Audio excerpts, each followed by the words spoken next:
Hey everyone, this is Phil. Welcome to my video. So this is going to be a different type of video. I'm going to be doing a cube review in this video, but there will be no cubes and no solves. If you want to see solves, we have plenty of them on the Cubicles channel. We have a lot of different types of people solving this one puzzle, so hopefully that's enough for you guys. If you want more, I can always film more solves on my own. This will just be an intellectual discussion, so let's have the intellectual discussion. The topic today is YJ and the MGC Elite. So there is a lot of stuff to unpack in these topics. So I would like to start first by summarizing my view on the whole MGC line, especially when it comes to 3x3s. Because if some of you guys might know, I was not fond of the MGC V2, and my associates and I were very vocally critical of the cube in our review, and of course that attracted some attention, both positive and negative. It goes both ways. So let's do this. I am still not a fan of the cube.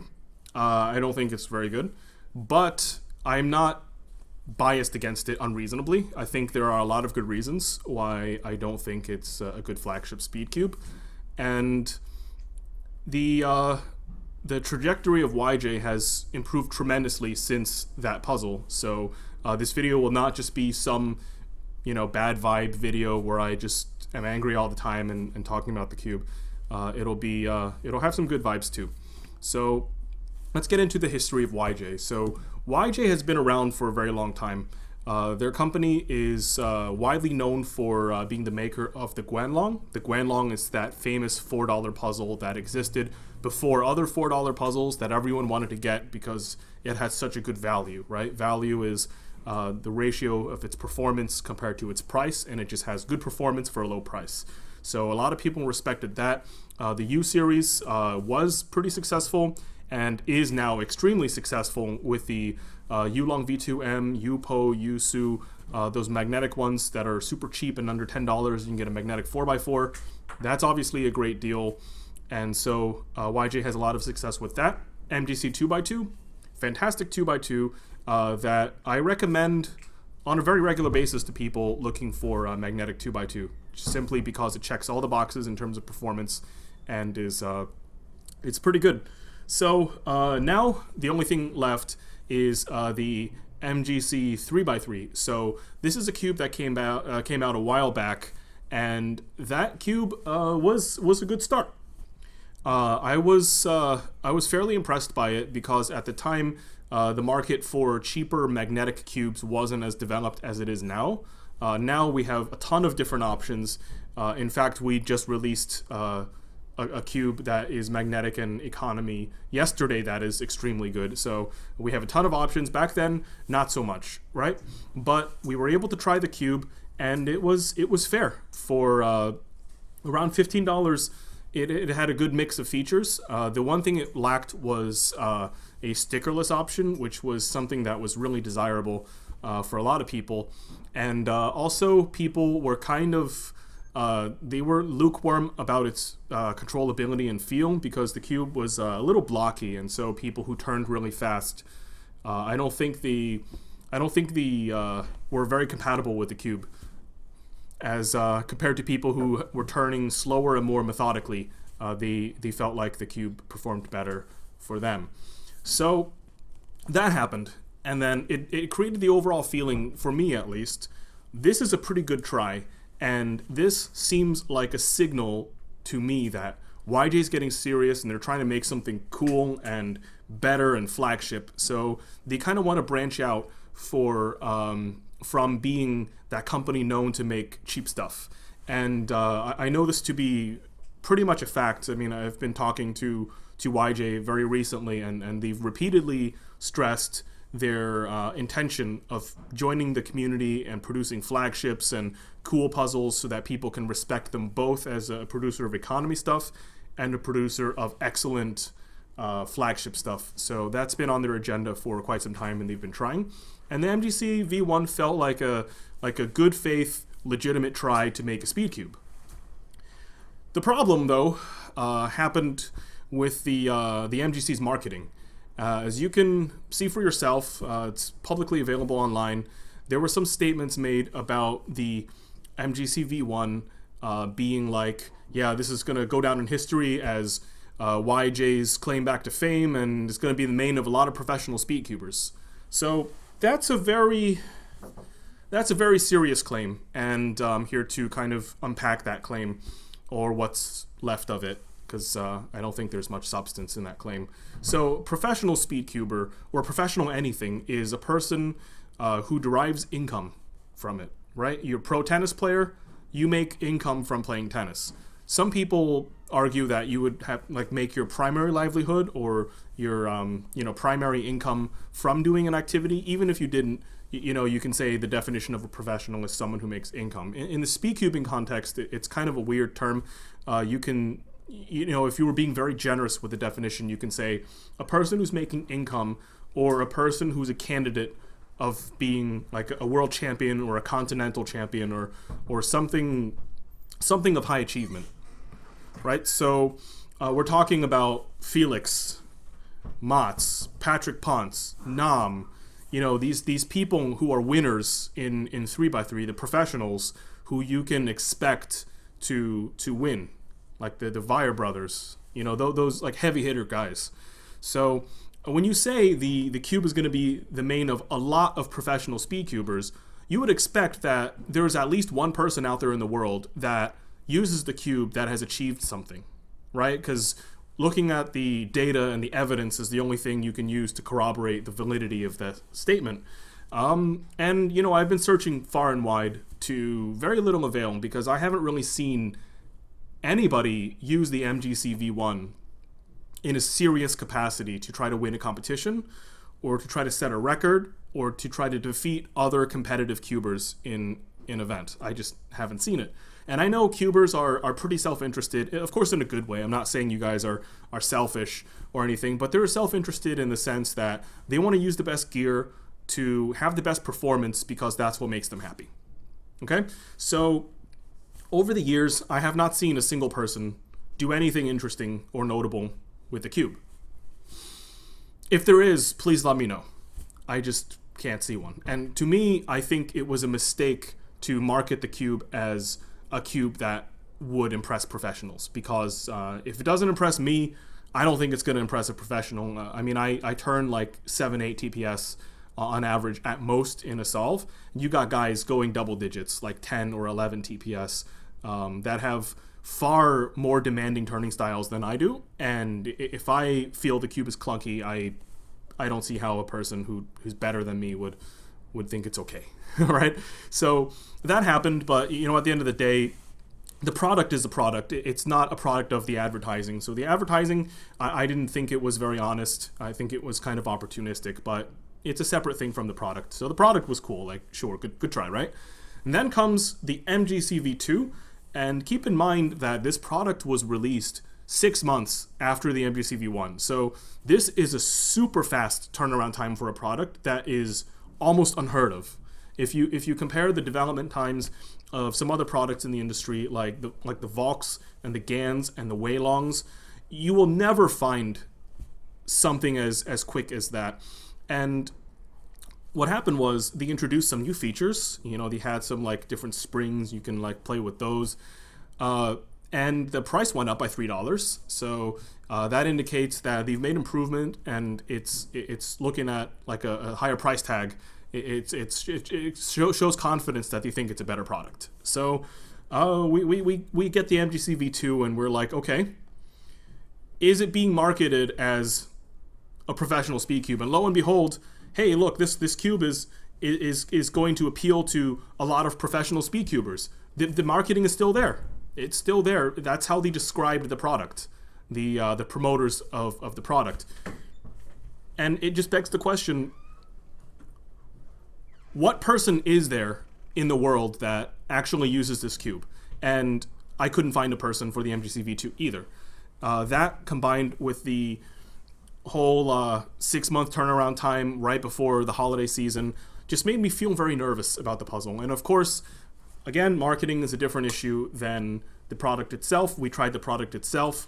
it was very locky, and it had some problems in its design that I think are pretty fundamental to making a cube, and they weren't being accounted for. So those were some pretty severe issues that compromised the quality of the product. Now, if you were to ask me, was the MGC V1 a good cube for its price? Then I would say, yeah, at the time it was a good cube for its price. Then, if you ask me, is the MGC 2 good for its price? Discounting the whole, like, is it a flagship or not? Honestly, I wouldn't have said yes either way. Like, I would have been like, it's okay at most, but there are cubes that are priced in that range that are better, including its predecessor, the MGC V1. I actually got better times on the V1 than on the V2. And I think a lot of people would agree. Not all people, but a lot of people. I know some people like the MGC V2. It happens. There's a appeal for everyone depending on their style. So the MGC V2 was a very dubious product because it had such a strange marketing aura about it, and it had an identity crisis, and I couldn't really tell what it wanted to be, right? It had like a cheapish price, but some premium features like the interchangeable springs. And then I'm like, okay, well, is the cube good? Not really. So it was kind of confusing. So that's it. I hope this makes sense. I'm not trying to be like unduly biased. It just that's how I feel about the product and its marketing. So let's talk about the MGC Elite. This is the newest installment in the MGC 3x3 line. And man, this cube is different. Okay, I'm not going to sit here and tell you that it's the best cube ever because it's not. Okay, there are people who get much better results on other cubes than you can get on an MGC Elite. But the MGC Elite is a serviceable speed cube. Like, if you liked its combination of features, you can actually get very good times on it, and you can go to a competition and not feel like you're missing out because you're not using another cube, right? So I think the difference between the 1 and 2, that bunch of cubes with the Elite is night and day. It's astronomical how different the cubes are. And the modest price of $22, $23, that's a good deal on a cube. And so let's take a look at that now, and let's explain why it's a good deal and all that stuff. So the MGC Elite has two interesting features. It has interchangeable. No, it's not interchangeable. It's adjustable. That's what I was looking for. Adjustable magnets and adjustable elasticity. And so let's get into the elasticity. So it's controlled by this little knob that you turn in the centerpiece, and you can do it by hand, which is super smart. And I don't know why I said interchangeable, because it makes interchangeable look stupid. It's like, it makes interchangeable look like, haha, it's 2019, 2020. Why the heck are you using interchangeable? Just do it by hand, right? That's how it makes interchangeable feel, because it's so easy to manipulate this system. You can even go backwards, which is cool. You didn't have to turn it around and move it around to get back to your original setting. So that was really smart. And also it was numbered. Maybe not the best idea to have it not be colored on like brighter plastics like yellow. It's kind of hard to see, but the intention is good, and the whole like backwards and no tool thing really makes it feel like it's designed by a person who cares about the user, which is really nice. Who wouldn't want a product designer who cares about users, right? And then the magnets, you have to use a thin object to adjust it, like a stick eraser or a flathead screwdriver. This one I didn't quite understand because it just didn't seem like the same person designed it, right? Like, one, you have a guy who's like, yeah, I love the consumer, let's make it doable by hand, forget the tools. And then you have the other one go, okay, here's a feature where you have to use a tool that you normally don't have, right? Who uses a flathead screwdriver when most of the cubes are adjusted by Phillips, right? Why would anyone have a flathead screwdriver? In cubing, that is, specifically for cubing. It's just very unlikely for a person to have it. So that's part of the issue.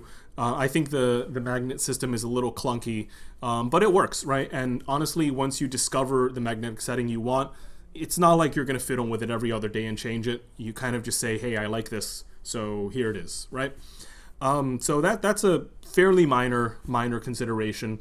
But at the end of the day, I think I have a lot of respect for these two systems because they're original. You know, they're not. It doesn't seem like they were copied or imitated with respect to another company. You know, there's a lot of debate right now, or maybe discussion or argument, depending on your perspective, about who copied who, right?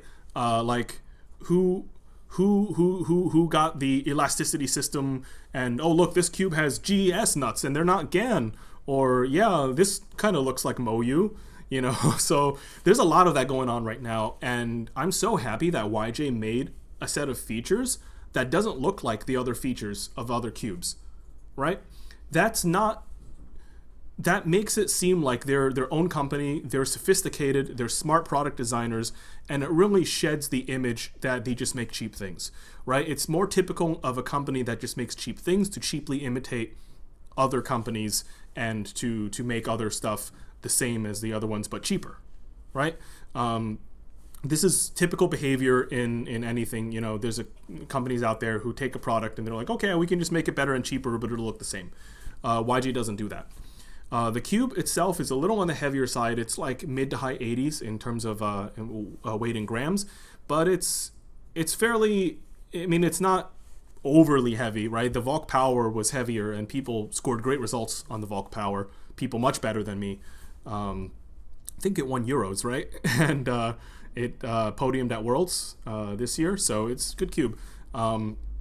So definitely not a tremendous problem. I think the biggest problem I have is it carries a lot of momentum when you turn, and if you don't corner cut the correct way, especially backwards, you get some issues with corner cutting. Some reverse corner cutting issues make the cube a little unstable, and I think a lot of the testers at our company who tried the cube felt that way because of all the momentum and the catchy corner cutting. And so yeah, that's the cube in a nutshell. It makes these adjustment systems so much more accessible. You know, you have magnet adjustment and also elasticity adjustment at $22.99. The only cube that gets close is the Yueshao EDM by Guoguan/MoU. That cube, most people don't consider it a serious speed cube. You don't see people winning comps with that on a regular basis. So, you know, those two cubes are the cheapest cubes in that category. I think the MGC Elite performs better than the Yueshao EDM. So, yeah, the MGC Elite occupies a very unique position in the market right now for being economical, fairly decent, and it gets people the ability to adjust their cube at a much cheaper price. Right before, it was considered a luxury to have those fancy GES nuts or to have MoU's gear thing. Now it's not as luxury. It's still not super cheap, but it's also not luxury. And so that's my overall assessment of the cube. I think YJ did a tremendous job improving the product. Obviously, they showed a lot of care. They designed something extremely original and frankly better because it goes backwards. And they all did it while maintaining a good price. So good job, guys. Now let's talk about YJ more in general. So the branding of the company is changed a lot since when I started cubing. When I started cubing, it was like, yeah, let's get some Guanlongs and do a Guanlong challenge at US Nats, right? Haha, look at those cheap cubes go. It's not like that anymore. YJ started their own cubing team. They started sponsoring competitive speed cubers, and they're using their cubes, like the MGC 6. I heard is a really good 6x6, MGC 5 also, and also the MGC Megaminx has been getting very good competition results. I'm no Megaminx solver, but Megaminx solvers better than me are using it successfully. So there's that. And so far the company's done a pretty good job in entering the field as like a participant in the competitive community. They've also started sponsoring a lot of competitions. If you haven't noticed, their social media is laden with lots of pictures of events that they help out. So it's pretty cool. I think they're on the right track for changing the way people feel about their brand. One thing I do like to note is you can tell, you know, this is for any product developer, you can tell if your product is good if the people who you pay use it, actually use it. Okay, here's an example. I'm not going to try to pronounce the dude's name correctly because I know I can't. His first name is spelled A-S-I-A, Asia, I'm assuming. Last name K. He's from Thailand. You can find him at the top of the OH rankings for single in Asia because he just got the Asian record for one-handed single. And he is Team YJ. So he wears that really cool hoodie. It says YJ on it. And he proudly represents the YJ brand in competition. Then you ask him, hey, dude, what cube did you use for your OH single? And the answer is actually a Weilong WRM. And that's when you know that you need to continue down the path of improving your products because you still haven't convinced the guys you pay to use your product. And I think, of course, it's a process and it takes time to get there. So you can't immediately demand, hey, dude, everything perfect right here, right now.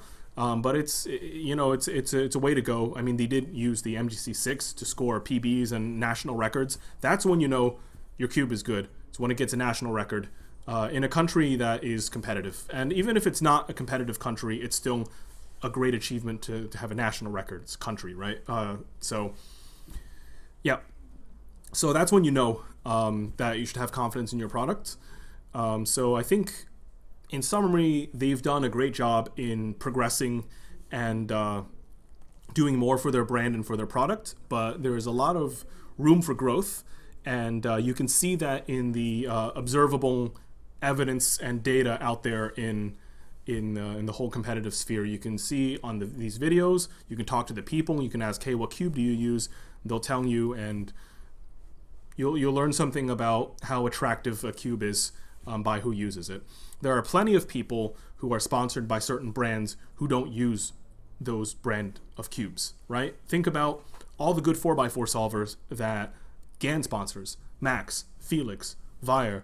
Like, all of these guys are amazing at 4x4, but do they use the GAN 460? They don't, because there are better cubes out there, and they know it. And they're self-interested enough in a good way to do what's best for them while still doing a good job representing the GAN brand. They rule the world with the GAN XS and the GAN X, and they win all the competitions, and they're really good because the GAN is a legit good 3x3. But the 460 falls short, so they use other cubes. So that's how you could tell if you are working for that company and you're looking from like inside out. You can see what confidence there is in your products by the behavior of your sponsorees. So that's it for my observations on YJ, the MGC line, and the MGC Elite. I didn't have a very good experience with one of the cubes that I talked about, but I think the past is the past, and what's currently happening now is a very good direction. I see a company that is facing reality and is doing a great job addressing not only its shortcomings, but also its virtues. They know what they're good at, right? They know that the MGC is good. And what I like about the MGC Elite is the marketing isn't obnoxious. It didn't make me uncomfortable, right?